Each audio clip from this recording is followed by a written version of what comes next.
Unit 4, the most important topic, that is Union Government and Administration. I have given all the points in your WhatsApp group. This is my notes, and I will teach from my notes only. Likewise, you can prepare your notes in one page, just like this legislature is covered in one page. Okay, whenever any question is there about legislature, then you have to start what are the function that is performed by the legislature. The first function is they frame laws, rules and regulation. Okay, तो interactive रखते हैं ना, ये जो पहला function है legislature का, to frame laws, rules and regulation, आपको लगता है ये इंटरेक्टिव रखते हैं? आप लोग बताइए इसमें, do you think that this function is perform by legislature well now, whether they are framing the laws, rules and regulation or not? Yes, sir, they are. Is there any problem in this sentence?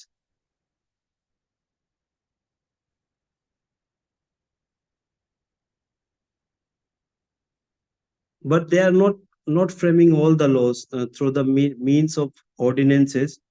Executive are framing the laws on behalf of legislature. So one problem is that most of the laws are now being framed by executive by ordinances. So one problem is there, but they are supposed to perform these three functions. First, to frame laws, rules and regulation, and another important. But sir, in generic sense, if we see, they are forming laws, rules, and regulations, right? Yes, And yes. now That that is why. executive and presidential ordinances which are coming, but still Mm. the majority of the work is done by the parliament. No, I'm telling you that you have to look like this, because they are supposed to perform three functions. Now, the first is to frame laws, rules, and regulation. That is understood. That is there in all the books and notes and everywhere. Now, then I will discuss. And the second function is to make executive accountable to legislature. Acha, can you tell me what is parliamentary form of government and what is presidential form of government? Because this question you will get in paper 2, even in prelims also. What is parliamentary form of government? Can anybody tell? Yes, sir. Yes, sir. What is parliamentary form of government? Responsible government, sir. No. If you have to define parliamentary form of government, how can you define? Sir, in which the executive are responsible to the legislature. This is the most important definition. Executive are responsible to the legislature and executive comes from legislature. ये दो point है. Executive are responsible to legislature and executive comes from legislature. जितना भी minister है, council of minister है, सब लोग MP है, या तो लोकसभा का या राज्यसभा का एमपी है. बट यूएस में ऐसा नहीं होता. यूएस में complete separation of power between executive and legislature. Yes, sir. इसीलिए आप देखिएगा कि जो डोनाल्ड ट्रंप है, उसका बेटी भी मिनिस्टर है, उसका रिलेटिव भी मिनिस्टर है. वो लोग पूरा फैमिली लिनिएज ही मिनिस्टर होता है, क्योंकि executive are completely separated from legislature. लेकिन इंडिया में ऐसा नहीं होता. इंडिया में लेजिस्लेचर से ही एग्जीक्यूटिव आता है, इसीलिए क्वालिटी नहीं होता है. तभी हम लोग आईएफएस ऑफिसर को मिनिस्टर बनाए, एक्सटर्नल अफेयर्स, अश्वनी वैष्णव आईएएस ऑफिसर को बनाए हैं. तो ये प्रॉब्लम है. जब भी एग्जीक्यूटिव लेजिस्लेचर से आएगा तो उसका क्वालिटी कॉम्प्रोमाइज हो सकता है. ये एक एनालिसिस आप लोग रखिएगा. And the third important function they are suppose to perform is to ensure that the person of impeccable honesty and integrity comes to parliament. Means इसका क्या मतलब है? To ensure that person of impeccable honesty and integrity comes to parliament, इसका क्या मतलब है? Parliament का एक मेजर फंक्शन है कि ऑनेस्टी और इंटीग्रिटी वाले लोगों को ही पार्लियामेंट में आने दिया जाए. इससे क्या समझता है आप लोग? Sir, then only they will able to frame the laws which are impartial and would नहीं, carry out the कैसे पार्लियामेंट इंश्योर करेगा कि ऑनेस्ट लोग और इंटीग्रिटी वाला लोग आए वहां पे? कैसे इंश्योर करेगा? देखिए, ये तीन मेजर फंक्शन मैंने बताया, तीनों में प्रॉब्लम है. अभी उसी के लिए हम लोग रिफॉर्म डिस्कस करेगा. और इससे ही आपका पूरा एनी क्वेश्चन पार्लियामेंट पे आप सॉल्व कर पाएगा। क्योंकि मैंने बोला to frame laws rules and regulation first function, दूसरा to make executive accountable to legislature दूसरा फंक्शन, तीसरा to ensure that person of impeccable honesty and integrity comes to parliament. ये तीनों फंक्शन जो अगर परफॉर्म अच्छे से करे तो पार्लियामेंट्री फॉर्म ऑफ गवर्नमेंट जो है वो सक्सेसफुल रहेगा, जो यूके में होता है। तो पर ये तीनों नहीं हो रहा है, क्योंकि हम लोग देख रहे हैं कि 42% Lok Sabha MP have criminal records against them. तो ऑनेस्टी और इंटीग्रिटी के लोग तो नहीं आ पा रहे हैं। Sir, but it is a major belief that if a person is elected and then he is coming to the legislature, मतलब he is holding people's will. You are right, but what I am telling you, how can they ensure that the person of honesty and integrity get it into the parliament? How can? उसी लिए electoral reform चाहिए ना।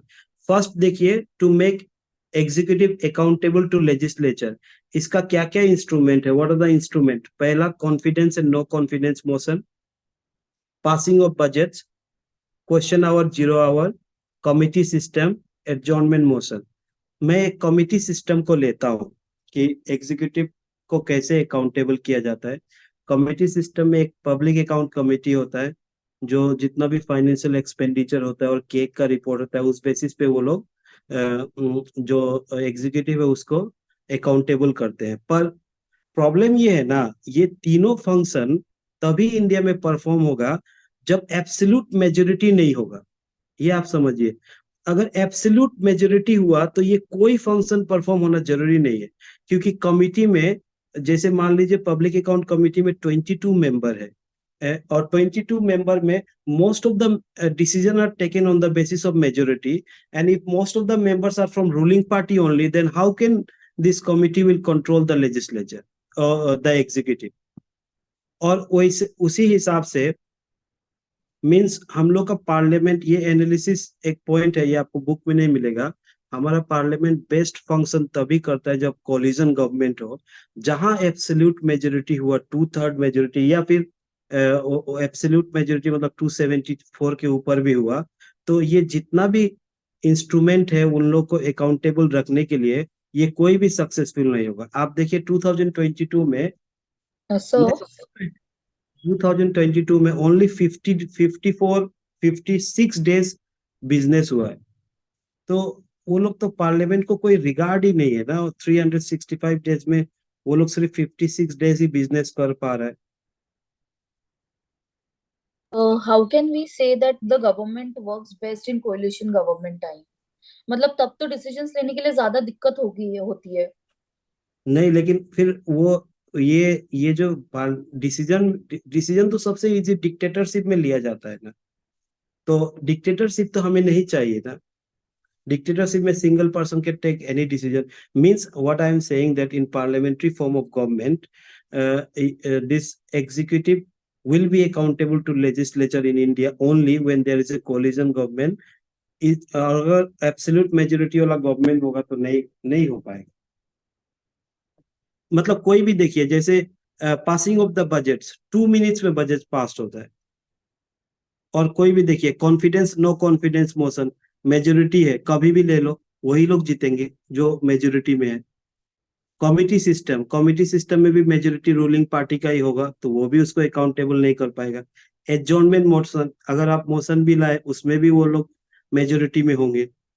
ये मैं आपको नहीं बोल रहा हूँ, ये एक पॉइंट याद रखिए, अगर कहीं मौका मिले तो लिखिए, that Indian parliamentary form of government perform best when there is a coalition government, as and when any party achieves absolute majority on the floor of the house.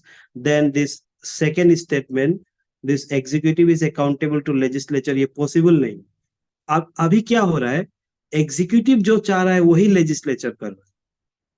अभी नहीं, मतलब जब भी एब्सोल्यूट मेजोरिटी का ये आया तब। अच्छा ठीक है, ये पॉइंट आप समझाए क्या आप लोग? Yes, sir. Yes, sir. तो ये एक पॉइंट आपको रखना है, मतलब सर आपको एक बार दूसरा प्लीज रिपीट करना ना पूरा statement. Government works best in coalition government as and when there is absolute majority. all the आगे instruments will become non-functional. The first instrument is confidence and no confidence motion, anytime a majority will defeat no confidence motion. Passing of the budget के लिए भी vote होना, जब भी vote होगा तो majority वाला ही उसके सपोर्ट में वोट करेगा, तो वो भी कुछ नहीं हो सकता है. कमिटी सिस्टम, जो तीनों फाइनेंशियल कमिटी है उसमें भी मेजोरिटी मेंबर रूलिंग पार्टी का ही होगा, तो वो लोग कमिटी भी वो लोग को अकाउंटेबल नहीं कर पाएगा. एडजॉर्नमेंट मोशन जब भी इम्पोर्टेंट है वो लोग जब चाहे तब कर पाएगा. तो आप जब इंदिरा गांधी का गवर्नमेंट भी देखे तो इंदिरा गांधी का गवर्नमेंट में भी कुछ भी पार्लियामेंट फंक्शन ही नहीं करता था, वो लोग जो चाहे वो करेगा.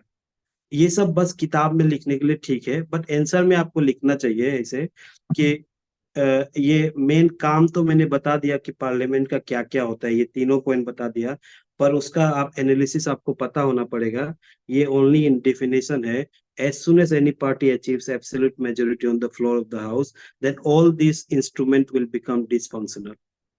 Means they won't be accountable to the legislature. अब एक्चुअली में अभी क्या हो रहा है, एग्जीक्यूटिव कंट्रोल्स द लेजिस्लेचर. उनको जब चाहे तब ये करेगा, जब चाहे तब उसको कैंसिल करेगा. ये प्राइम मिनिस्टर आए या ना आए, फिर या फिर मिनिस्टर जो भी बिल चाहे वो पास कराएगा. आप बताइए, कोई भी अगर उनको बिल पास कराना हो तो कुछ भी हो सकता है क्या? एनीवन, नोबडी कैन स्टॉप ना. लेकिन अगर अगर अगर कोलिजन गवर्नमेंट हुआ, ये मैंने दूसरे दूसरे बुक में पढ़ा, अगर कोलिजन गवर्नमेंट हुआ तो यू कैन स्टॉप. बट ऐसा, इसलिए इंडिया का prime minister more powerful than British prime minister.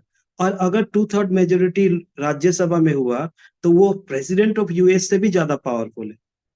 तो इंडिया का सिस्टम ऐसा है कि जब मेजोरिटी आ जाए तो उसको कोई उसका चेक्स एंड बैलेंसेस नहीं है, ही कैन डू एनीथिंग. ठीक है. और वो ये एक पर्सपेक्टिव आप रखिएगा, और बाकी तो आपको बुक में मिल ही जाएगा. रिफॉर्म्स नीडेड, जैसे पार्लियामेंट जो है 2022 में सिर्फ 56 डेज परफॉर्म हुआ, ये आपको पता होना है फैक्ट में. और ये जो 17 लोकसभा है, ये शॉर्टेस्ट लोकसभा है. 5 इयर्स में कितना मैंने कहीं लिखा था, parliament made for I think 200 something days in 5 years. So on an average 50 days a year वो लोग ये कर रहा है. पहले मैं सोचता था कि सबसे easy job, when I first join post office सबसे इजी जॉब था, वहां कोई आता नहीं है. अब मुझे लगता है पार्लियामेंट वाला सबसे इजी जॉब है, 50 डेज ही होता है. सर तो उससे भी ज्यादा है दिल्ली लेजिस्लेटिव असेंबली की जॉब. हाँ, It was वो a मिल job जाए वो training like और अच्छा है. वो मिल जाए वो और अच्छा है. वो तो फिर तो वो तो फंक्शन ही नहीं हो रहा है असेंबली वाला, कब से नहीं हो रहा है वो. अच्छा, रिफॉर्म्स नीडेड, मैंने जो ये 10 रिफॉर्म्स है इसको डिस्कस करूंगा. फर्स्ट देखिए, role of the speaker. Role of the speaker, speaker का इंपॉर्टेंस ये है कि वो मनी बिल डिसाइड करता है, वो एंटी डिफेक्शन के अगेंस्ट में किसको हटाना है वो डिसाइड करता है, और वो कमिटी में किसको अपॉइंट करना है वो डिसाइड करता है. तो स्पीकर का रोल जो है वो बहुत पावरफुल रोल है. लेकिन इंडिया में स्पीकर इम्पार्शियल नहीं होता है, वो हमेशा अपना रूलिंग पॉलिटिकल, ही always defends his own political party. तो कोई सजेस्ट करेगा कि कैसे उसको इम्पार्शियल बनाया जाए स्पीकर को? ब्रिटिश जो कन्वेंशन है that should be followed. What is that convention? That is, the leader should resign from its political party immediately फिर after. वो नेक्स्ट टाइम फिर क्या करेगा अगर वो रिजाइन कर लिया तो? इस बार रिजाइन करके वो बट सर इस्तीफा रिजाइन करने के बाद भी वो अपनी पॉलिटिकल पार्टी के वो तो हो ही सकता है.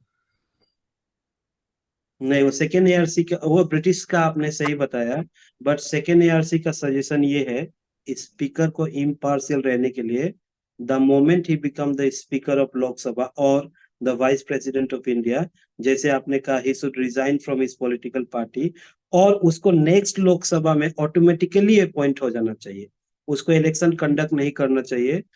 जैसे 5 इयर्स उन्होंने सर्व किया और वो नेक्स्ट ईयर में ऑटोमेटिकली और 5 इयर्स के लिए इलेक्ट हो गए, तो वो इम्पार्शियल होके फंक्शन कर पाएंगे. ये पॉइंट को आप लोगों को लिखना है. Role of the speaker to maintain the impartiality, he should resign from his political party and the rules should be amended and he should be made MP in the next Lok Sabha without contesting election. तो ये second ARC का suggestion है, this you should remember. आप चाहे तो लिख सकता है।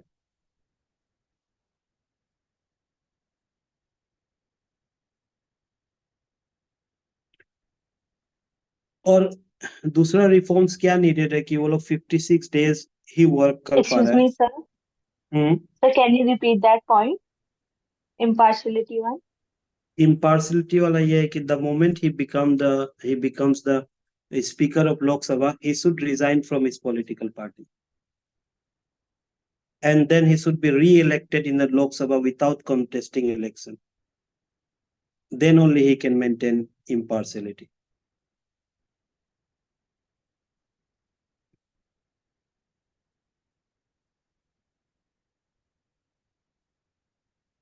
Sir, क्या बताइए? China model of development is, I think, very much better than parliamentary form of government. No. Parliamentary. The output. Okay, repeat. Can you repeat? क्या कहा आपने? Sir, the China model of development is very good as compared to our model of development.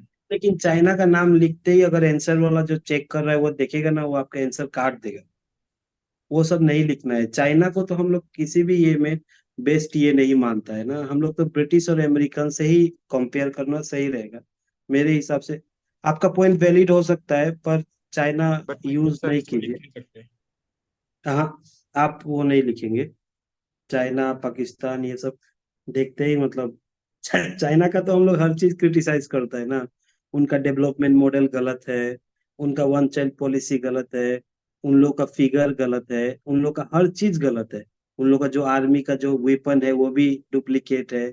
तो हम लोग को तो ऐसे newspaper में पढ़ते हैं, फिर हम लोग बोलेंगे कि उनका मॉडल ऑफ गवर्नमेंट अच्छा है, तो वो तो नहीं, वो मत लिखिएगा। सेकेंड देखिए, मिनिमम नंबर ऑफ डेज।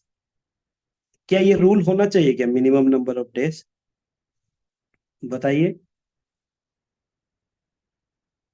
आप लोगों ने ये डिस्कस कर लिया ना, आप लोग नेक्स्ट 100 years तक कोई भी क्वेश्चन होगा लिख पाएगा लेजिस्लेचर में, इसी से आएगा एवरी टाइम। एक एक ही स्टूडेंट को मैंने गाइड किया था इस बार पबेट में, वो क्लियर किया है। तो ये उसके साथ मैं डिस्कस ही करता था सिर्फ पॉइंट पे। तो मैं आप लोगों को डिस्कस ही करूंगा, क्योंकि नोट्स तो आप लोग के पास है ही। तो इजी वे में अगर आप लोग समझ पाए तो वो आपको बहुत बेनिफिशियल हो। सर जैसे एक कन्वेंशन है दैट दे शुड मीट, बीच में बस 6 months की गैप रहनी चाहिए 2 सेशंस के बीच में। ये तो कॉन्स्टिट्यूशनल प्रोविजन है। ये सर, तो इसको ही अगर हम अमेंड करके ज्यादा दिनों का कर दे तो मे बी वो लोग ज्यादा ज्यादा दिन मिलेंगे। ज्यादा दिनों का मतलब अगर हम गैप और कम रखे कि they should be only 1 month gap, या फिर कंपल्शन हाँ डाल दे कॉन्स्टिट्यूशन में ही that they should compulsorily meet for 170 days which हाँ, नहीं, earlier they used to meet. ये राइट, ये पॉइंट अच्छा है कि 2 सेशन का बीच का पार्ट जो 6 मंथ का गैप है उसको 4 मंथ रिड्यूस कर सकता है हम लोग। Yes sir. पर इसमें आप फैक्ट एक लिख लीजिए जो मैंने लिखा है, कि फर्स्ट पार्लियामेंट जो फर्स्ट ईयर था 1948 वाला, वो 170 डेज चला था। और फर्स्ट 20 years तक every year average 150 to 170 days चला था। ये कुछ कुछ मैंने प्रिपेयर किया है, वो आप देख लीजिए। First parliament in 1948 lasted for 170 days, and on an average for the last from 1947 to 1975, 1948 to 67, on an average 150 to 170 days. और इसमें आपको पॉइंट ये ऐड करना है कि last year it function for only 56 days in 2022। और ये point सब लोग लिख ले जो भी है, कि मिनिमम गैप जो है वो रिड्यूस करना है कॉन्स्टिट्यूशनल अमेंडमेंट करके, और मिनिमम डेज 150 डेज फिक्स्ड करना है।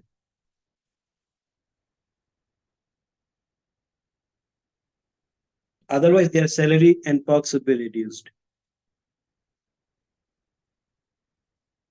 जो होगा नहीं, सिर्फ आंसर के लिए लिखना है। वो लोग अपना ये क्यों कम करें प्रिविलेज।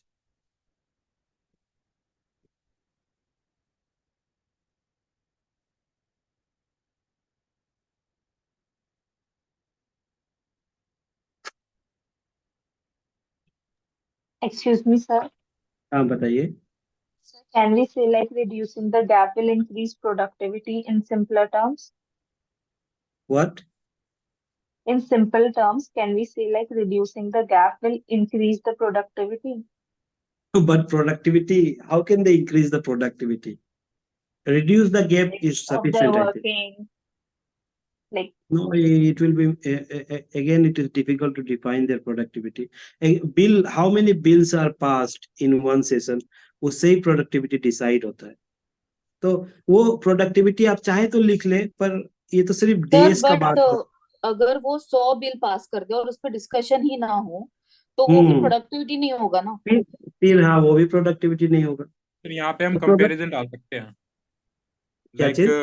जो आवर कॉन्स्टिट्यूशनल रिफॉर्मर्स थे, like B.R. Hmm. Ambedkar and these early assembly, these people hmm. used to devote their full time, and if hmm. something is left, like they had a discussion half hour less, then they used to hmm. basically add that half hour in the next day.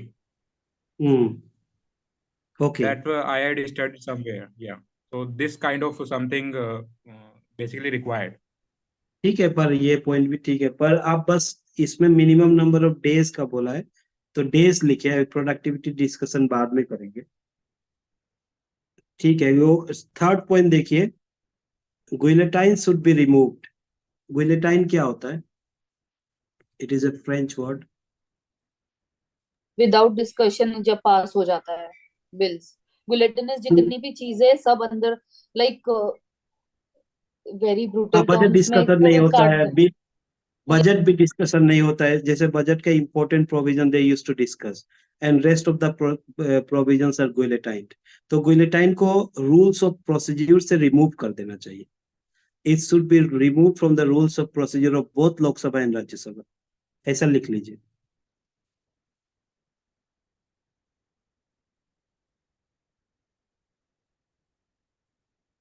और फिर यहाँ पे लिखा हुआ है अच्छा, ये anti defection law. अच्छा, इस सारे पार्लियामेंट को डिसफंक्शनल बनाने में सबसे बड़ा कंट्रीब्यूशन किसी का है? तो एंटी डिफेक्शन लॉ का है. कैसे, कोई इलाबोरेट करेगा? और ये It's basically क्वेश्चन आप, provided by एक सेकंड, Indian. ये क्वेश्चन एंटी डिफेक्शन लॉ का आप एवरी ईयर देखेंगे. इनफैक्ट प्रीलिम्स में भी देखेंगे, मेंस में भी देखेंगे, जीएस में भी देखेंगे. तो इसको आप अच्छे से प्रिपेयर करना है, इसलिए इस पे हम लोग डिस्कस करते हैं. बताइए तो anti defection law why? Sir ये इंडिविजुअल ओपिनियन को प्रोहिबिट करते हैं. कौन सा ओपिनियन को? इंडिविजुअल मिनिस्टर का जो ओपिनियन होता है उसको हाँ, प्रोहिबिट करते एग्जैक्टली एग्जैक्टली. वो अगर आप कोई भी पॉलिटिकल पार्टी के हैं, अगर आप कांग्रेस के हैं, तो कांग्रेस का कोई भी एमपी अपना पार्टी के पोजीशन के अगेंस्ट में नहीं बोलेगा. तो डेमोक्रेसी तो रहा ही नहीं. बीजेपी का कोई भी एमपी बीजेपी पार्टी का जो ओपिनियन है उसके अगेंस्ट में नहीं रहेगा. तो एंटी डिफेक्शन लॉ एक वन स्ट्रोक में जो डेमोक्रेटिक प्रिंसिपल है वो सब किल कर दिया. पहले जो होता था, इंदिरा गांधी के समय में फिरोज गांधी उसके अगेंस्ट में बोलता था, कांग्रेस पार्टी के अंदर में ही लोग उसके अगेंस्ट में बोलते थे, बीजेपी के अगेंस्ट में ही उसके अंदर बोलते थे. अब कोई किसी के, तो पार्लियामेंट में डिस्कशन होना ही बंद हो गया. एक टॉपिक आया, वो पूरा जो रूलिंग पॉलिटिकल पार्टी है उसके सारे लोग सपोर्ट करेंगे, एंड जो अगेंस्ट में है वो लोग सारे लोग अपोज करेंगे. तो वो तो डेमोक्रेसी नहीं रहा ना. उनके पार्टी में भी कोई अपोज करना चाहिए, ऑपोजिशन में भी कोई सपोर्ट करना चाहिए. तो एंटी डिफेक्शन लॉ में अमेंडमेंट लाना चाहिए. उसमें क्या अमेंडमेंट प्रपोज किया है? सेकेंड हैं. It should एआरसी be ने बोला, applicable on the ground of no confidence motion only. नहीं वो व्हिप के लिए सही है. एंटी डिफेक्शन लॉ से वो मतलब नहीं. व्हिप व्हिप जो है वो सिर्फ नो कॉन्फिडेंस मोशन के समय. नहीं, एंटी डिफेक्शन लॉ में क्या आप प्रपोज करता है? अभी सर तो ये जो चल रहा है. डिस्क्रिशन कर्व करने की बात कर रहे हैं स्पीकर के, कि जो डिसाइड होगा वो इलेक्शन कमीशन की रिकमेंडेशन पे डिसाइड होना चाहिए कि किसको एंटी डिफेक्शन के अंडर नहीं, हटाना है. इलेक्शन कमीशन भी तो गवर्नमेंट का सपोर्ट में ही देगा ना. Okay. इलेक्शन कमीशन भी क्यों अपोजिशन के सपोर्ट पे देगा? तो कोई सर और जो एंटी रिकमेंडेशन? सर जो एंटी डिफेक्शंस के रूल्स भी है, जैसे अगर कोई पार्टी चेंज कर कर किसी और पार्टी में जुड़ जाता है तो 2/3 मेजोरिटी वाला जो रूल है, सो नहीं, दे रूल का हम नहीं बात कर रहे हैं. हम बोल रहे हैं पार्लियामेंट, वो तो है 2/3 से वो लोग होके दूसरे में मर्ज हो जाए तो वो डिफेक्शन नहीं लगता है, वो नहीं। एंटी डिफेक्शन पार्लियामेंट्री प्रोसीजर को कैसे हार्म करेगा, उसको उसको करेक्ट करने के लिए हमें क्या करना चाहिए। एक एक एक पॉइंट हम देता है, जो अभी सुप्रीम कोर्ट का जजमेंट में उन लोगों ने बोला है, जो शिवसेना का केस हुआ था महाराष्ट्र गवर्नमेंट में, उन्होंने कहा है कि वो कभी कभी एंटी डिफेक्शन वाला केस को स्पीकर 3 इयर्स बाद डिसाइड करता है, क्योंकि कोई टाइम लिमिट नहीं है।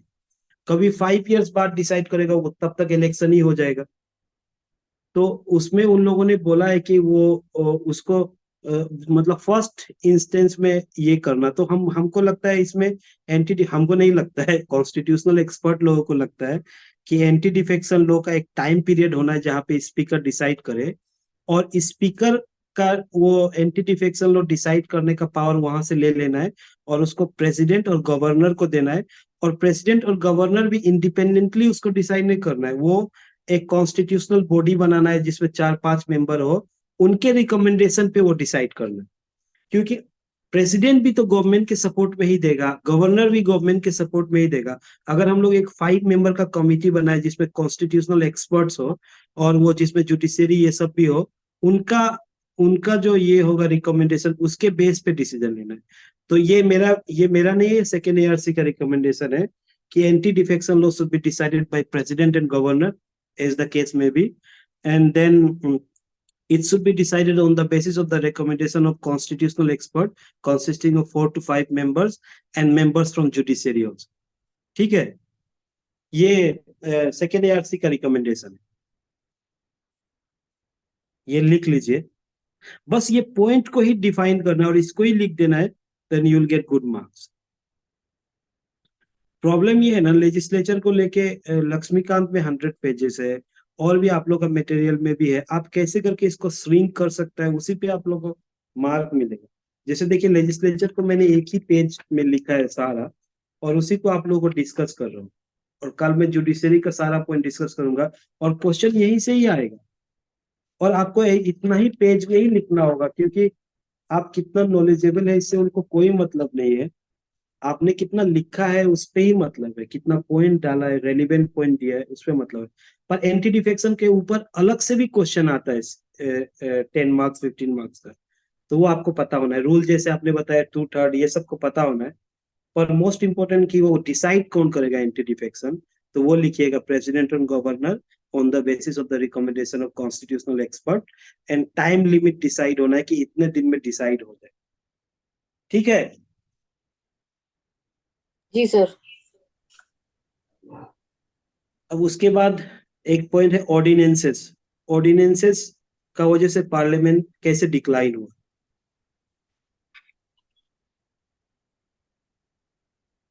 एक दो लोग बोलिए। सर जैसे फार्म लॉज थे, तो फार्म लॉज उन्होंने पार्लियामेंट में प्रेजेंट ही नहीं करे थे, knew it might not get pass, so they just passed it by ordinance. हाँ, इन 2 मिनट्स। Yes sir. और और तो क्या। डिस्कशन ही नहीं हो रहा। अगर किसी को कोई दिक्कत भी है, अगर पंजाब का एमपी बोलना चाह रहे कि भाई मुझे दिक्कत है, मेरे फार्मर लोग इससे खुश नहीं है, तो वो बोल भी नहीं पा रहे। तो वो पास हो गया, बस वो लागू हो गया, फिर नेक्स्ट जब पार्लियामेंट बैठेगी तब उस पर डिस्कशन होगा।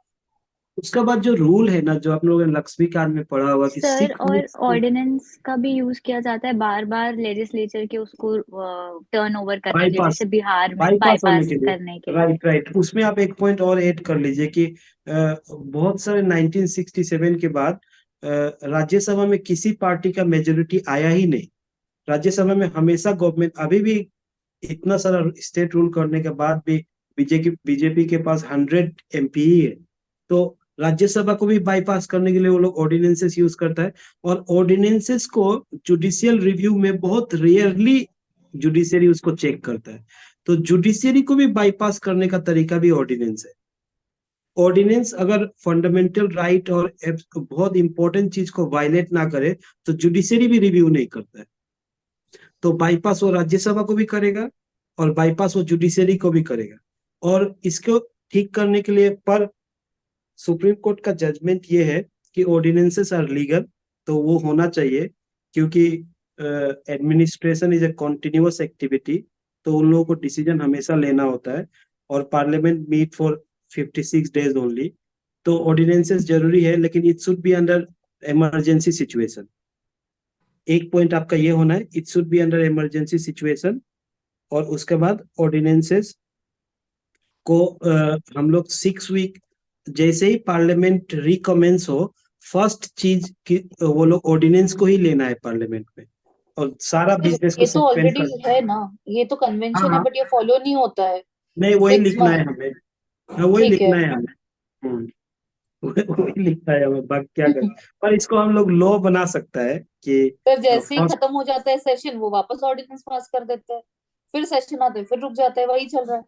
तो अभी आपको समझ में आया, मैंने बोला कि एब्सोल्यूट मेजोरिटी में कोई भी इंस्ट्रूमेंट काम नहीं करता है। हाँ जी सर।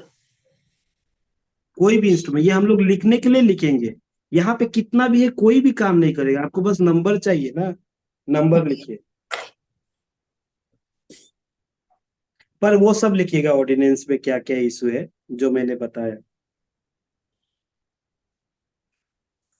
और एक है कमिटी सिस्टम। अभी तो मैंने आपको बताया कमिटी सिस्टम के बारे में। कमिटी सिस्टम क्यों एग्जीक्यूटिव को अकाउंटेबल नहीं कर पा रहा है, और उसमें क्या क्या रिफॉर्म चाहिए, तो आप लोगों को पता होगा, पब्लिक एडमिनिस्ट्रेशन स्टूडेंट। एक दो लोग बताइए कमिटी सिस्टम का प्रॉब्लम। और पहले तो वो जो मेजोरिटी में है पीपल, वो जैसे बहुत सारी कमिटीज में लोकसभा के ही मेंबर्स है, राज्यसभा के बहुत कम इसमें इंक्लूड करते हैं। हम्म। वेदर यू टेक इट, ठीक है, आप कह रहे हो कि पैसे का मामला लोकसभा का है, बट फिर हम्म। भी आप उसमें राज्यसभा के मेंबर्स रख सकते हो just to see the accountability. But यहाँ वो पर चीज जैसे राज्यसभा पीएससी में। नहीं, ये हम ये रीजन नहीं है कमिटी सिस्टम का, सर प्रॉब्लम और एक भी तो बताइए। वर्कलोड बहुत ज्यादा होता है कमिटी सिस्टम में, और मोस्टली कमिटीज आर और रिकमेंडेड। कमिटीज और कमिटीज को रिकमेंडेशंस बहुत कम हो गया है। मतलब पहले बहुत ज्यादा रिकमेंडेशन होता था, अब रिकमेंडेशन ही कम जाते हैं कमिटीज के पास पॉलिसी एनाल मतलब वो करने के लिए। पर एंड कमिटी का रिकमेंडेशन तो, आर नॉट बाइंडिंग सर। हाँ कमिटी का तो रिकमेंडेशन ही बाइंडिंग नहीं है ना, वो तो एंटरटेनमेंट के लिए ही है कमिटी। चाय हुए, समोसा वमोसा पियेंगे। मैं भी कोई पब्लिक अकाउंट कमिटी में एक बार गया था, तो उसमें भी बस कुछ होता नहीं है, वो लोग चाय समोसा ही खाता है मतलब। तो मतलब ये नहीं, their recommendation are not binding, first point होना है आप लोगों का, रिकमेंडेशन आर नॉट बाइंडिंग। और कमिटी सिस्टम का दूसरा प्रॉब्लम यह है कि सीक्रेसी में होता है, लाइव परफॉर्म नहीं होता है। यूके में लाइव परफॉर्म होता है, जैसे पार्लियामेंट टीवी में दिखता है, कमिटी दिखता नहीं है। तो कमिटी को लाइव होना चाहिए, नॉट इन कैमरा। ये दूसरा पॉइंट है। तीसरा पॉइंट ये है कि कमिटी का मेंबर को स्पीकर और ये डिसाइड करता है, not on the basis of qualification. IT IT वाला कमिटी में बीए ग्रेजुएट रहता है, वो क्या ही करेगा, मतलब हिस्ट्री, पॉलिटिकल साइंस, तो तो नॉट ऑन द बेसिस। हाँ बताइए। सेटअप करने की जरूरत है new committees in matters of economy and technological advancement, and also standing constitution committee अलग से बैठनी चाहिए to scrutinize the constitutional amendment bills before they are introduced in the parliament. हाँ वो एक और कमिटी आ जाएगा, ठीक है, ये भी आपका पॉइंट ठीक है। पर कमिटी सिस्टम में प्रॉब्लम ये है, their recommendations are not binding, और पहला प्रॉब्लम। दूसरा, उन लोगों का जो प्रोसीडिंग्स होता है, it is held in camera, not live. और तीसरा जो है, उसमें on the basis of qualification नहीं जाता है। और चौथा ये है, जैसे ही मेजोरिटी हो जाए, तो कमिटी का डिसीजन जो होता है on the basis of majority होता है, तो वो रूलिंग पॉलिटिकल पार्टी में ही आ जाता है। तो यही है, ये 4 पॉइंट कमिटी सिस्टम का प्रॉब्लम है। पहला, their recommendations are not binding, कुछ भी बोल लो। और जो ये है, जितना भी फाइनेंशियल कमिटी है, वो लोग का जो फंक्शन होता है, पैसा स्पेंड होने के बाद होता है। जैसे मैं सीएजी में वर्क करता हूँ, तो सीएजी में भी हम लोग, पैसा तो चला गया ना, अब हम लोग उसको ऑडिट करके क्या करेंगे। तो वही है कि वो, हाँ पोस्ट ये करते हैं, once the money is already spend. तो वो भी एक 4 पॉइंट आप ये याद रखिए, उतना ही लिखना है, आपके पास टाइम नहीं हो। और और जो व्हीप है, एक पॉइंट व्हीप है, तो व्हीप सिर्फ दो ही इंस्टेंस में अलाउ होना चाहिए, एक कॉन्फिडेंस नो कॉन्फिडेंस मोशन, और एक पासिंग ऑफ द बजट। ये 2 पॉइंट लिख लीजिए। व्हीप जो है सिर्फ दो ही सिचुएशन में अलाउ होना चाहिए, passing of confidence and no confidence motion, and the passing of budget.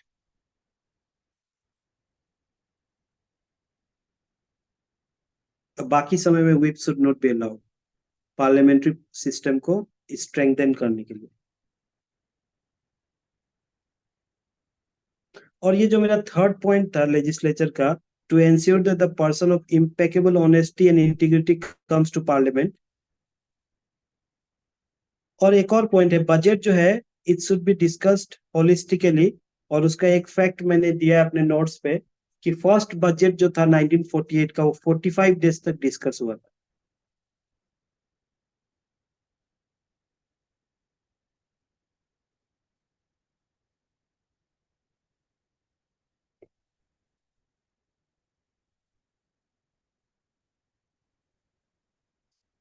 और एक और पॉइंट है इसमें, codification of privileges of MPs. इसका क्या मतलब है?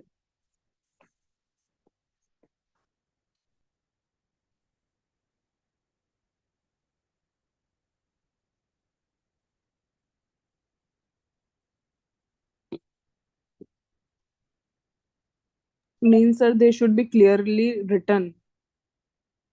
प्रिविलेजेस एमपी का क्या मतलब है?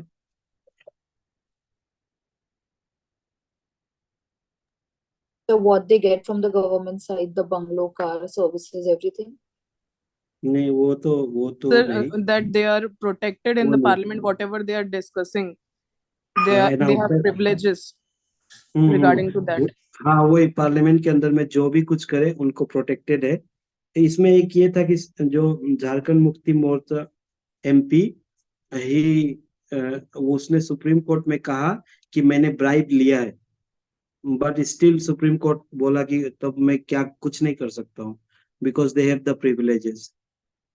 तो प्रिविलेजेस से जो ब्राइब्स है और करप्शन है, ये सब चीज को हटाना चाहिए, इसीलिए कोडिफिकेशन जरूरी है। और ये लोग कभी भी इंडियन एयरलाइन में भी किसी को मार देता है, शिवसेना का एमपी, ये लोग कुछ भी कर सकता है, इनके अगेंस्ट पे कुछ नहीं होता है, because they enjoy privileges as an MP. And sometimes they bring snakes in the legislature also. They can do anything in the legislature, so their privileges should be codified. Means this corruption, this bribe, it should be clearly written that it should not be, it is not under the privileges of MP. Because the judiciary is helpless, they cannot do anything. इतना ही याद रखना है इसमें। उसका bill should be passed after in depth discussion and debate, ये तो सबको पता है। And question hour should not be suspended. Okay, ये जो थर्ड पॉइंट है, to ensure that the person of impeccable honesty and integrity comes to parliament. तो इसमें यह है कि इलेक्टोरल रिफॉर्म क्या क्या होना चाहिए। पार्लियामेंट का प्रॉब्लम क्या है? 42% एमपी के अगेंस्ट पे क्रिमिनल रिकॉर्ड्स है, और जो मोर देन 80% जो है वो पॉलिटिकल पार्टी का ही सन एंड डॉटर लोग है, मोर देन 80% जो भी लोकसभा में है, और मोर देन 80% करोड़पति है। तो जो जिनके पास मनी है, जिनके पास ऑलरेडी कनेक्शन है, वही, और जो लोग क्रिमिनल है वही लोग आ सकते हैं पार्लियामेंट में। तो इसके लिए ही इलेक्टोरल रिफॉर्म चाहिए। और आप लोग अभी बताइए इलेक्टोरल रिफॉर्म एक एक करके। मनी को कैसे कंट्रोल किया? सर एक तो एंटी डिफेक्शन को लेके they should be brought under regulation. Political parties should be brought under regulation कि Which regulation? आरटीआई के अंडर उन लोगों के स्क्रूटिनी करी जा सकती है। Political parties should be brought under RTI so that there is more of transparency and honesty. One point, political parties should be brought under the purview of RTI. Sir उनका proactive वो होना चाहिए, उनको अपनी इन्फॉर्मेशन बतानी चाहिए कि उनको फंड्स कहाँ से आ रहे हैं, कहाँ से जा रहे हैं। जैसे आपने मतलब आप जो है दिल्ली गवर्नमेंट वाली, उसने करा था अभी अपनी वेबसाइट पे, उन्होंने फंड्स डाले थे कि उनको कहाँ से कितनी फंडिंग आती है और कितनी फंडिंग जाती है। तो उनकी ये तो कभी नहीं करेगा कोई भी पॉलिटिकल पार्टी, क्योंकि इलेक्टोरल बॉन्ड जो है वो तो पूरा ही सिस्टम को ही एनोनिमस बना दिया है ना। हाँ, इलेक्टोरल बॉन्ड्स का पॉइंट सही है, पर ये थोड़ा सा मतलब क्यूट सा पॉइंट है, ये होगा नहीं। ठीक है सर, वो मतलब ठीक है आपका पॉइंट, पर ये होगा नहीं।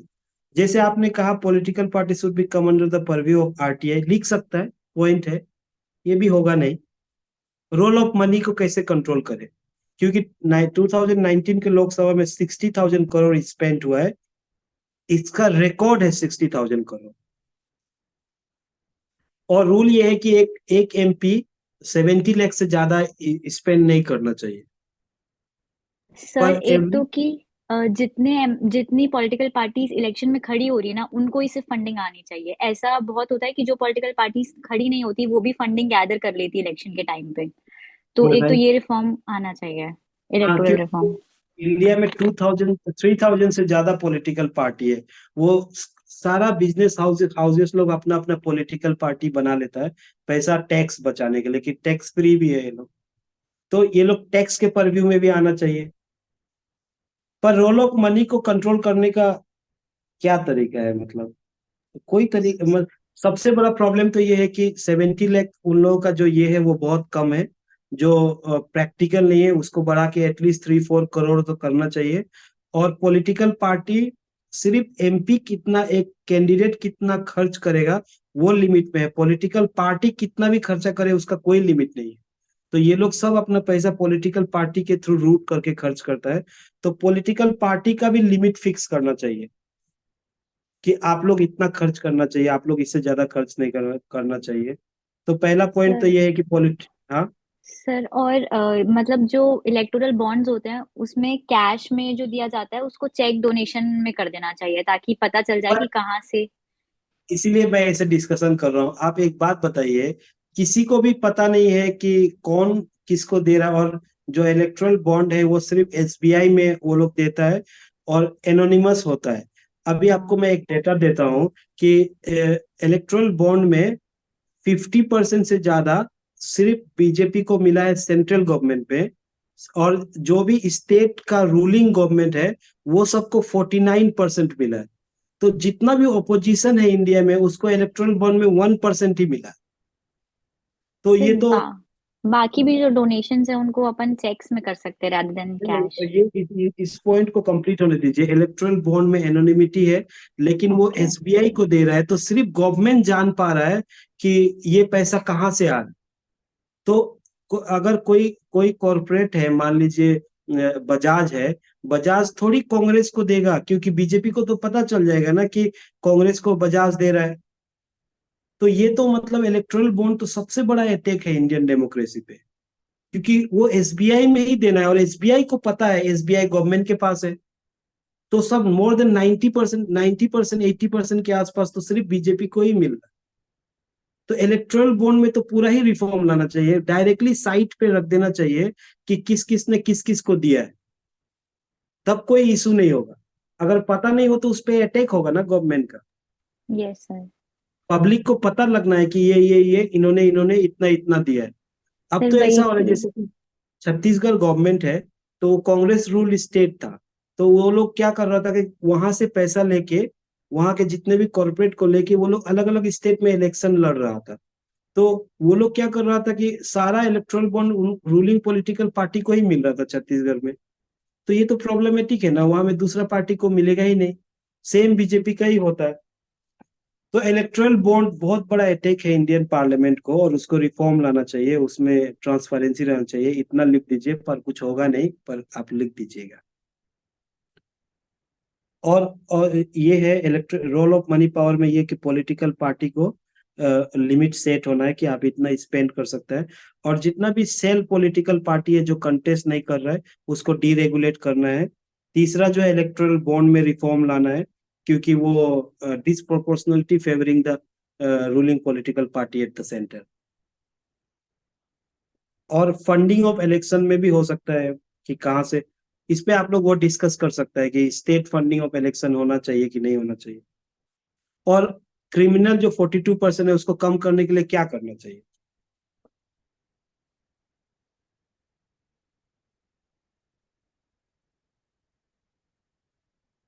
पर पहले तो जिन पे क्रिमिनल कोई भी चार्जेस है, they should not be allowed to contest for elections.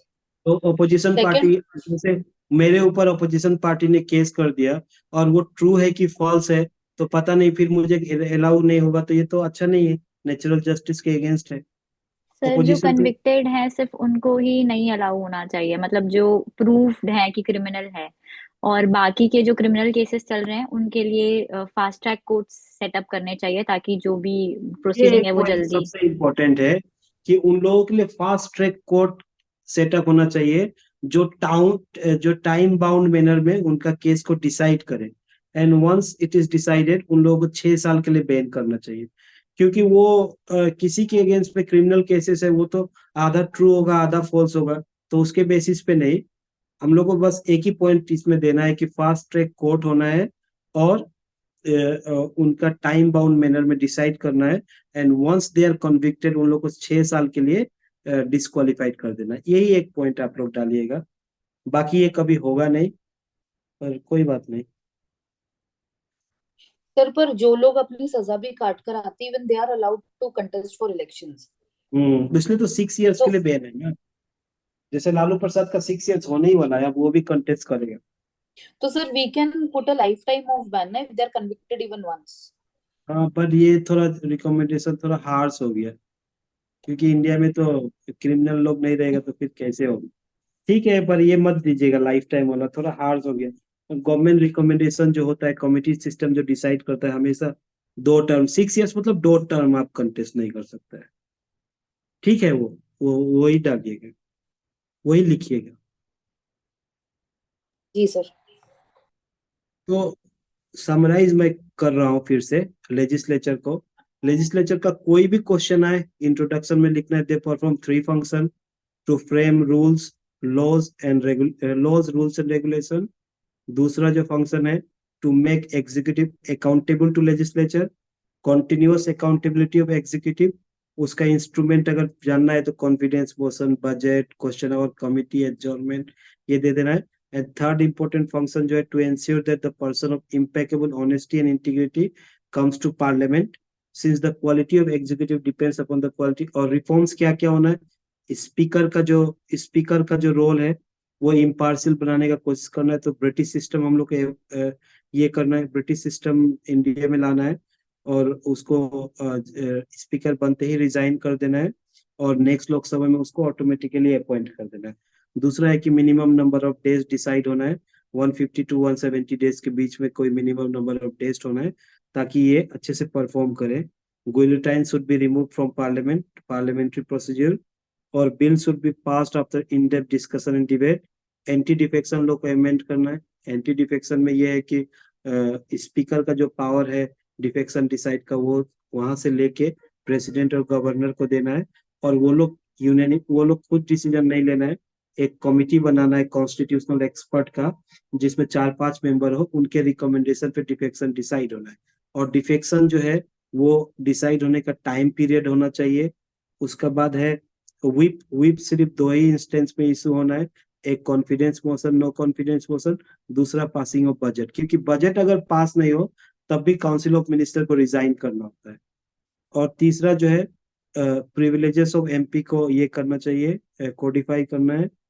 Ordinances जो है, ऑर्डिनेंसेस ओनली इमरजेंसी सिचुएशन में इशू करना है, और वो जैसे ही रीअसेंबली हो, ऑर्डिनेंसेस को फर्स्ट पार्लियामेंट रेटिफाई करना है। और क्या है, कमिटी सिस्टम में 3-4 रिफॉर्म मैंने बताया कि वो कमिटी सिस्टम का रिकमेंडेशन शुड बी बाइंडिंग, और it should not be held in camera, और उसका बाद it should be decided on the basis of qualification. ये 3-4 जो है ये आप लिखना है। And question hour should never be suspended. Electoral reform में मनी पावर को रिड्यूस करना है। उसका एक तरीका ये है कि पॉलिटिकल पार्टी, एक तो आप लोगों ने बताया it should be brought under the purview of RTI, and then again political party का भी लिमिट को डिसाइड होना है। उसके बाद funding of election, fast track court setup करना है। 42% एमपी जो है वो क्रिमिनल है। And awareness should be brought among the people. ये सारा रिफॉर्म तभी सक्सेसफुल होगा जब पब्लिक डिमांड करेगा इस रिफॉर्म को, पर पब्लिक अभी डिमांड नहीं कर रहा है। ठीक है, तो ये लेजिस्लेचर का है। मैं थोड़ा सा, Excuse me, sir. हाँ बताइए। We can use the same points even in GS paper too. If हाँ, any yes yes question comes. Yes yes, any question. This will definitely give you 20-30 marks, 30-40 marks. GS and GS and even essay, you can use this point in essay also. Okay, sir. और कोई change नहीं होना है GS और public administration का, ये में कोई चेंज नहीं करना है। अननेसेसरीली टीचर लोग कॉम्प्लिकेट करता है। मैं जीएस में भी, मैं आसाम पीसीएस में पेपर 2 में मुझे 175 आया, ये में पब्लिक एडमिनिस्ट्रेशन में मैं सारे जीएस टाइप ही आंसर लिखता हूँ। तो ऐसा कुछ नहीं है, मैं यहाँ पे भी टॉप किया पब्लिक एडमिनिस्ट्रेशन। ठीक है, तो सर बताइए। मैंने एक टेस्ट सीरीज लिखा था, तो हम्म वहां पे ना मतलब पेपर 1 में तो मुझे अच्छे मार्क्स आ रहे थे, बट पेपर 2 में उन्होंने मुझे बहुत ही कम, अराउंड 75-80 मार्क्स दिए थे। तो उनका आपको यही पता कहना है, था कि you are writing GS 2 type के आंसर्स। आपको पता है वो जो लोग चेक Yes, sir, करता है this ना, problem. वो मैंने जब पवेट टॉप किया तो मुझे पूरा इंडिया से फोन आ रहा था कि आपका टेस्ट पेपर दो। तो मैंने सब टेस्ट पेपर पवन सर के कोचिंग में ही फाड़ के फेंक देता था। मुझे कभी 100 नहीं मिला कोई पेपर। और हम लोग 6 लोग आते थे जामिया मिलिया से लिखने टेस्ट पवन सर के यहाँ, सबसे कम मुझे ही मिलता था हर टेस्ट में। और मुझे 300-300 दोनों जगह मिला, असम पीसीएस में भी, यूपीएससी में भी। तो ये लोग तो बिल्कुल ही, हम तो स्ट्रांग है ऑलरेडी, हम 4-5 सर्विस कर चुका है, तो मुझे तो वो लोग कितना भी डीमोटिवेट नहीं कर पाएगा। आप लोग इससे डीमोटिवेट बिल्कुल ना हो। और आप हमको भेज दिया कीजिए, हम चेक कर देगा। जी सर, थैंक यू। उसमें कोई ये नहीं है। ऐसे भी मैंने पर्सनली एक ही स्टूडेंट को गाइड किया था, वो क्लियर किया मेंस इस बार। कॉम्प्लिकेट करना है, और वो जो जो लोग चेक करता है उनको बिल्कुल पता नहीं है। उन लोगों ने जिसको टॉप कराया था उसको दोनों पेपर मिला के भी 180 नहीं आया। तो ये तो कोचिंग इंस्टीट्यूट वाला, तो मैं तो कभी टेस्ट सीरीज ही नहीं लिखता था, फर्स्ट टाइम ही लिखा इस बार। ठीक है, ठीक है। मैं तो आप लोग जो लिखेंगे टेस्ट, उसको भी मैं चेक कर दूंगा। तो थोड़ा सा प्रेसिडेंट के बारे में डिस्कस कर लेते हैं।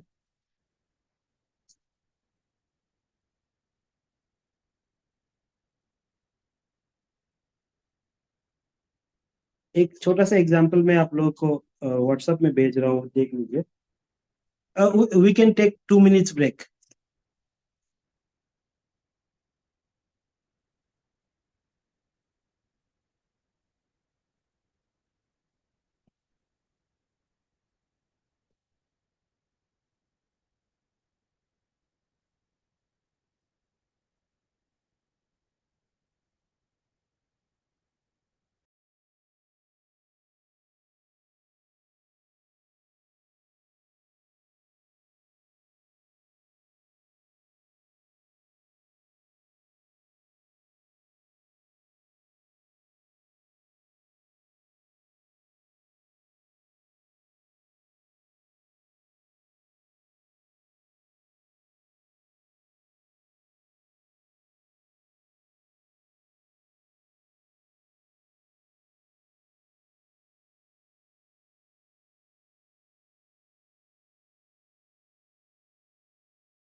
हेलो, शुरू करें क्या?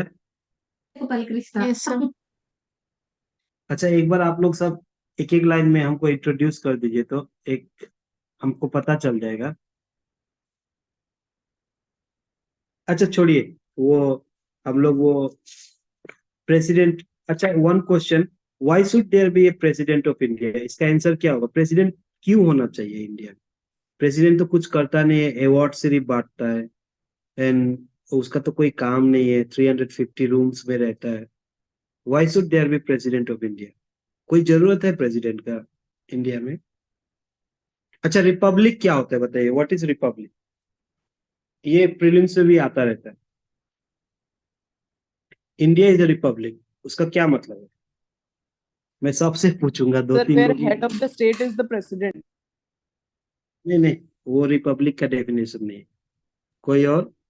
It is when head of the state is elected by people of the country. हाँ, मतलब head of the state is elected. जैसे ब्रिटेन जो है वो रिपब्लिक नहीं है, क्योंकि वहां के जो हेड ऑफ द स्टेट है वो हेरिडिटरी इन नेचर है, वही क्वीन के लिनियज से चला आ रहा है। और इंडिया का जो हेड ऑफ द स्टेट है इलेक्टेड है। रिपब्लिक का सिर्फ इतना ही मतलब है, प्रीलिम्स में एवरी ईयर आता है, the head of the state is elected. इतना ही एक लाइन में पता होना है। तो क्वेश्चन है, why should there be a president of India? President का कोई जरूरत है इंडिया में? तो कुछ काम ही नहीं है ना उसका। लोग लोग जब द्रौपदी मुर्मू इलेक्ट हुई थी, तो गूगल में सबसे ज्यादा सर्च उन्हीं के बारे में हुआ था। लोगों को पता भी नहीं होता है। तो प्रेसिडेंट होना चाहिए कि नहीं होना चाहिए?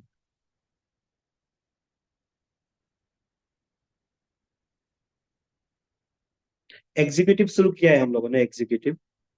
Why should there be a president of India?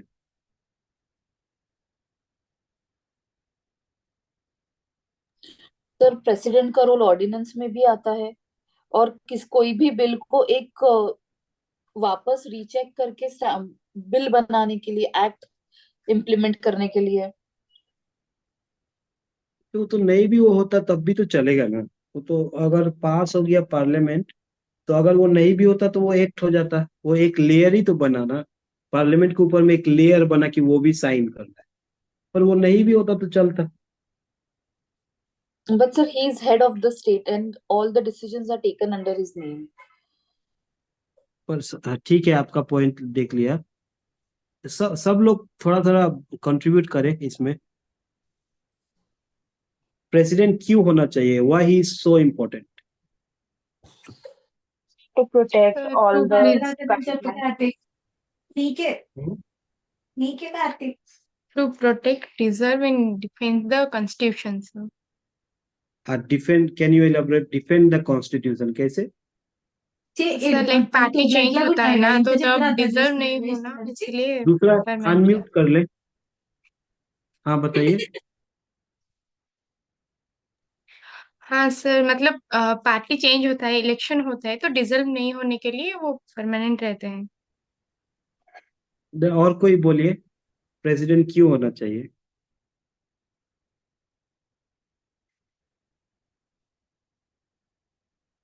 उसके बाद ही मैं बोलूंगा ना इस पे, इसीलिए मैं पूछ रहा हूँ, प्रेसिडेंट क्यों होना चाहिए? Sir, as a constitutional head, हम्म। हाँ बताइए, एज ए कॉन्स्टिट्यूशनल हेड उसका क्या काम है? उसका तो कोई काम तो मुझे दिखता नहीं है ना। वो तो खाली अवार्ड ही डिस्ट्रीब्यूट करता है। वो अलग अलग अवार्ड, और यूनिवर्सिटी सब में जाना, इधर उधर घूमना, और तो कोई काम नहीं है उसका, 350 रूम वाला घर है, सर वहां बैठा रहता appointing the president of prime minister of India. है। हाँ, appointing the prime minister of India ना, यस सर। इसके प्रेसिडेंट होना चाहिए। पर वो तो अगर 274 से ज्यादा अगर उसको इलेक्ट हुआ तो उसी को अपॉइंट करना है। 274 से ज्यादा एमपी अगर कोई पार्टी को मिला तो उसी को अपॉइंट करना है। अगर वो पार्टी जिसको अपॉइंट करेगा तो प्रेसिडेंट को उसी को करना है, तो उसका तो रोल नहीं है तब भी। अभी भी आप सर लोग सर अगर प्रेसिडेंट नहीं है तो वी कुड अगेन सी पर सर अगर emergency conditions like Indira Gandhi era. अब कौन बोल रहे थे, फिर से बोलिए तो। सर जैसे अगर प्रेसिडेंट का हम रोल ना ले कंसिडरेशन में, तो हम हम्म वापस जैसे इमरजेंसी प्रोक्लेम हो गया था इंदिरा गांधी हम्म जी के टाइम पे, तो we can see much more of that happening. नहीं, तो आपके प्रेसिडेंट बाद भी का किसी रोल। ने बोला था, वो भी बताइए, आपका पॉइंट सुन लिया मैंने। सर अगर मेजोरिटी नहीं आती है गवर्नमेंट की तो फिर उस ये के सबसे बड़ा पॉइंट है कि जैसे ही मेजोरिटी आ गया तो वो तो उसको ही अपॉइंट करना है। अगर जैसे मोदी जी को 300 सीट मिला है तो मोदी जी को ही अपॉइंट करना है।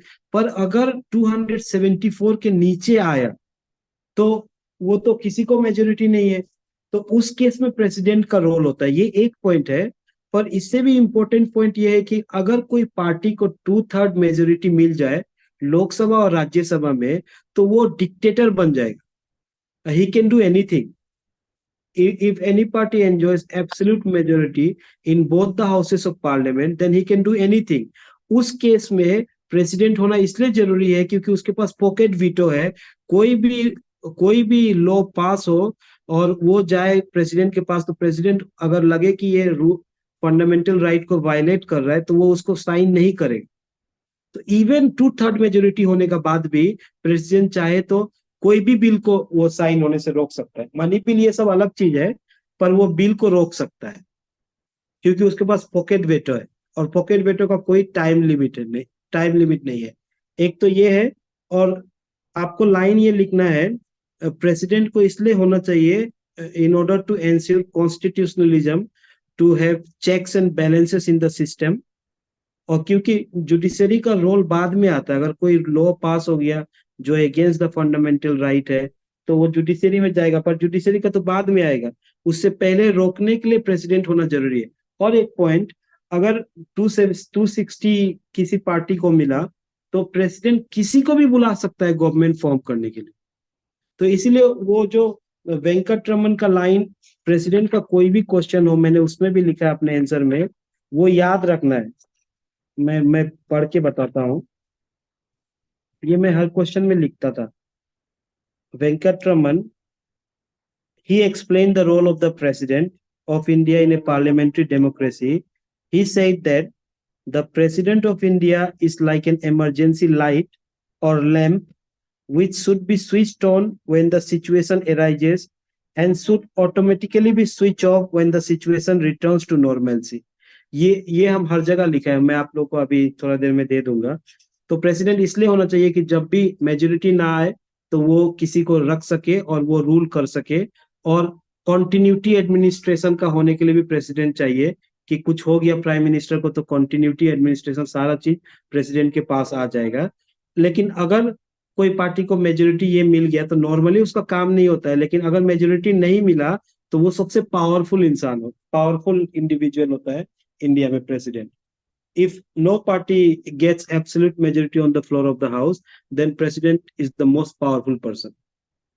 He can वो लोग चंद्रशेखर के समय में उसके पास 60 एमपी था, फिर भी वो प्राइम मिनिस्टर बना रहा 1 साल तक, क्योंकि प्रेसिडेंट जिसको चाहे उसको बुला सकता है एंड इट इज लीगल। तो यही लिखिएगा, president, the office of the president is created in order to ensure constitutionalism. और constitutionalism every year UPSC prelims में आता है। आप लास्ट 10 ईयर्स में देखिए 5-6 बार आया है। तो कॉन्स्टिट्यूशनलिज्म पता होना है, to ensure checks and balance in the. Constitutionalism का मतलब होता है कि लिमिटेड गवर्नमेंट हो, एब्सोल्यूट गवर्नमेंट नहीं होना, लिमिटेड गवर्नमेंट होना, and to have checks and balances in the system. ठीक है सर लेकिन प्रेसिडेंट जो है वो aid and advice of council of minister से जो भी एक्ट करते हैं वो। करता है, ठीक है, वो तब करता है जब उसके पास मेजोरिटी है। जब मेजोरिटी नहीं होगा तो वो कुछ नहीं कर पाएगा, वो उसका जब मन हो साइन करेगा। इफ 274 है कोई पार्टी का तभी एड एंड एडवाइस पे काम करेगा ना। अगर उसके पास मेजोरिटी नहीं है तो वो कैसे करेगा? नॉर्मली एड एंड एडवाइस पे काम करता है, पर उसके पास एब्सोल्यूट पावर भी है। तो एब्सोल्यूट पावर प्रेसिडेंट कब एंजॉय करता है? दो पावर, दो सिचुएशन में उनके पास एब्सोल्यूट पावर है। जैसे पॉकेट वीटो होता है, एब्सोल्यूट वीटो होता है, सस्पेंसिव वीटो होता है। एब्सोल्यूट वीटो दो दो बार दो चीज में ही होता है। कोई बता सकता है? ये प्रीलिम्स में भी आएगा। President also enjoys absolute veto power. दो केस में ही होता है, लक्ष्मीकांत में नहीं है ये।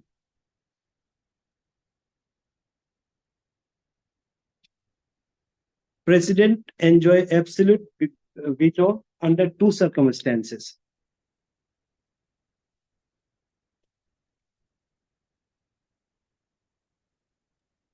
So when a bill is introduced by any private member, हाँ, वह एक सिचुएशन प्राइवेट मेंबर। दूसरा, प्राइवेट मेंबर बिल में एब्सोल्यूट वीटो है प्रेसिडेंट का, वो रिजेक्ट करेगा without giving any explanation. And दूसरा,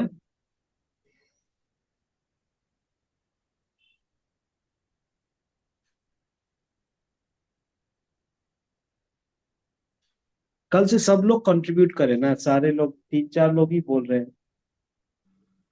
आपके पास तो सब नोट्स है, आप लोगों ने कोचिंग भी किया हुआ है, मैं तो बस वैल्यू एडिशन ही कर रहा हूँ ना।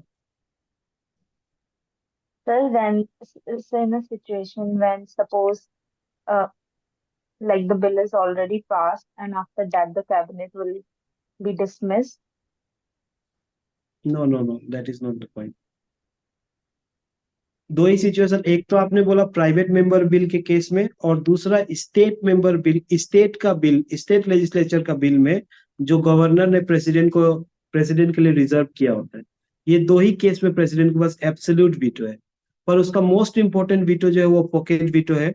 वो किसी भी समय में वो अप्लाई कर सकता है। अगर कोई पॉलिटिकल पार्टी एब्सोल्यूट मेजोरिटी भी है तब भी वो पॉकेट वीटो कर सकता है, क्योंकि उसका नंबर ऑफ डेज डिसाइडेड नहीं। और बहुत बार पॉकेट वीटो किया है, ये भी यूपीएससी में आया है कि पॉकेट वीटो किया है कि नहीं किया। ठीक है, तो फिर आज यही रहने देते हैं, कल हम लोग। सर हाँ बताइए। सर एब्सोल्यूट वीटो तो जब कैबिनेट, अगर पहले कैबिनेट ने रिजाइन कर दिया, दूसरा कैबिनेट हम्म आ गया है, तो तब हम्म भी तो एब्सोल्यूट वीटो यूज होता है ना? मतलब पहला कैबिनेट रिजाइन कर दिया। जी। Yes, sir, it is given in Lakshmikant also. Yes sir, and it's even it's written in our notes. हो सकता है ये भी हो, पर मैंने तो दो ही पढ़ा है। हो सकता है सर ये भी हमारे हो। नोट्स में दो ही लिखा है, एक है जब प्राइवेट मेंबर बिल होता है, and the hmm second is when the cabinet is change, तो वो एडवाइस करता है कि ये साइन मत करो, तो तब लगता है। तो ये दो सिचुएशन में लगता है। अब इसमें भी ये भी हो सकता है, पर वो प्राइवेट मेंबर बिल मैंने तो पढ़ा है। मैंने तो कॉन्स्टिट्यूशनल यस एक्सपर्ट सर। वाले लोग का भी डिबेट सुना है। तो उन्होंने दो ही सिचुएशन में बताया है कि एक तो वो प्राइवेट मेंबर बिल, दूसरा स्टेट बिल जो है जो गवर्नर रिजर्व करता है। पर कोई नहीं, अगर होगा तो ऐसा कोई ये नहीं है, हो भी सकता है वो भी तीसरा हो जाएगा फिर। पर उसको चेक कर लीजिएगा, क्योंकि मैं एक बार कॉन्स्टिट्यूशनल एक्सपर्ट लोग का डिबेट सुन रहा था, उसमें सर मैंने आप इसको ही नोट कर प्लीज लिया। चेक करना ना एक बार, क्या? मतलब एक अश्योरेंस, आप ही एक बार प्लीज चेक करना ताकि हमको भी अश्योरेंस हो जाए।